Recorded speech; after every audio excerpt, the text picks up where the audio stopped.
दोस्तों, आज हम पढ़ने वाले हैं class 10th UP board Hindi का एक बहुत ही इंटरेस्टिंग चैप्टर जिसका नाम है ऋष्या तू ना गई मेरे मन से, जिसके लेखक हैं रामधारी सिंह दिनकर जी। तो आइए दोस्तों, हम इस चैप्टर को डिटेल में एनिमेशन से समझते हैं। लेखक कहते हैं, मेरे घर के दाहिने एक वकील रहते हैं। बंदा खाने पीने का शौकीन है, दोस्तों को दावतें देता है, हर जगह एक्टिव रहता है, सभा सोसाइटी सब में हिस्सा लेता है। घर में बच्चे नौकर सब हैं, बीवी भी मीठी बोलने वाली, मतलब देखने में तो पूरा लाइफ सेट है। पर मजे की बात तो ये है वो खुश नहीं है। अब तू बोलेगा, क्यों भाई, सब कुछ तो है उसके पास।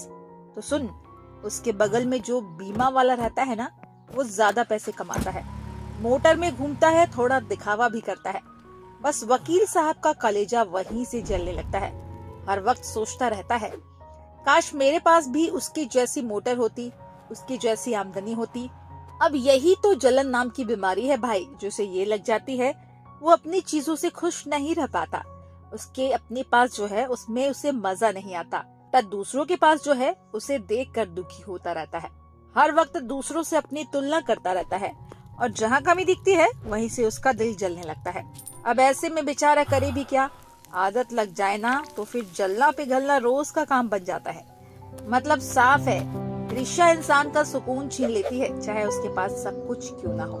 देख भाई, अगर तुझे कोई सुंदर बगीचा मिल जाए और तू भगवान को थैंक यू बोलने की बजाय ये सोचते रहे, अरे यार इससे बड़ा बगीचा मुझे क्यों नहीं मिला, तो समझ ले जलन के चक्कर में फंस गया है।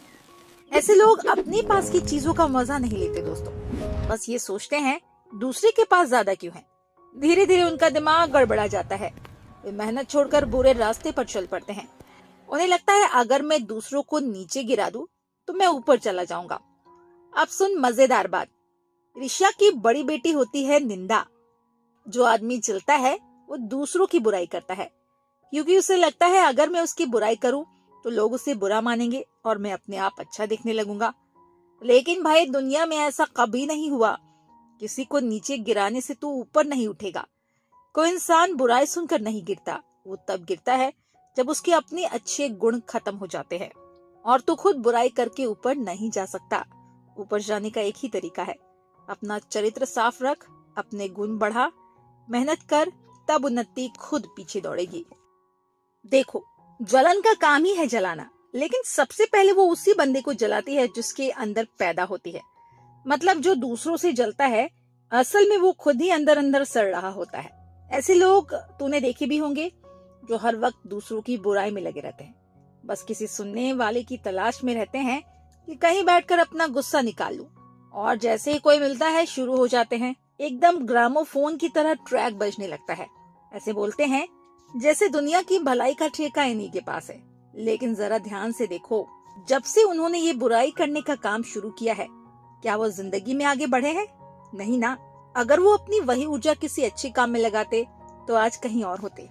आप सुनो, लोग कहते हैं चिंता चिता समान है, मतलब ज्यादा चिंता करने से आदमी अंदर ही अंदर जल जाता है।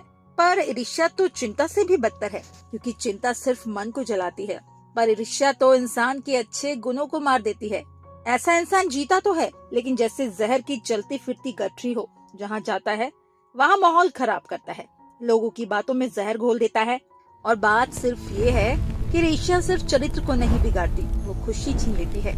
जो इंसान जलता है उसे अपने आसपास की खूबसूरती, खुशियाँ सब फीकी लगने लगती है। उसे न पंछियों का गाना अच्छा लगता है, न फूल सुंदर लगते हैं, सब कुछ बेस्वाद बेरंग लगने लगता है। सीधा मतलब है, जो जलता है वो खुद ही अपने दिल की रोशनी बुझा लेता है। ईर्ष्या से दूर रहो, वरना जिंदगी की मिठास भी दोस्तों कड़वी लगने लगेगी आपको। कुछ लोग दूसरों की निंदा करके मजे लेते हैं। उन्हें लगता है कि अरे मजा आ गया, उसे नीचे गिरा दिया। पर वो हंसी इंसान की नहीं, राक्षसों वाली हंसी होती है। ईर्ष्या ज्यादातर उन्हीं से होती है जो हमारे बराबर या आसपास होते हैं। जैसे भिखारी करोड़पति से नहीं जलता। थोड़ी बहुत प्रतिद्वंद्विता ठीक है, क्योंकि उससे इंसान में आगे बढ़ने का जोश आता है। लेकिन अगर जलन बदले में बुराई करने तक पहुंच जाए तो नुकसान होता है।